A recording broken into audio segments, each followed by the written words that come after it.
যে যুবকরা মা বাবার কথা শুনে এলাকায় কাউকে কষ্ট দেয় না, মাস্তানি গুন্ডামি বদমাইশি করে না, এরকম ভালো ছেলেদেরকে আনবেন স্টেজে, আমি একটু পুরস্কার দিব, ওদের কপালে একটু চুমু খাবো। কারণ সততার মূল্য এই সমাজে কেউ দেয় না। এই স্টেজ মসজিদের মিম্বর যদি না দেয় তো আল্লাহর জমিন থেকে সততা ধুয়ে মুছে চলে যাবে। মসজিদ কমিটিতেও দেখবেন যে সব চোর ডাকাত খুঁজে খুঁজে বাইর করে। আমি সবাইকে বলতেছি না, আবার ভুল বোঝেন না, বেশিরভাগ আমি সেটা বলছি।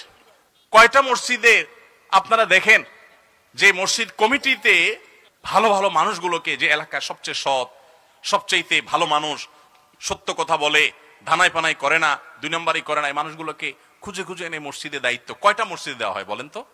নাই।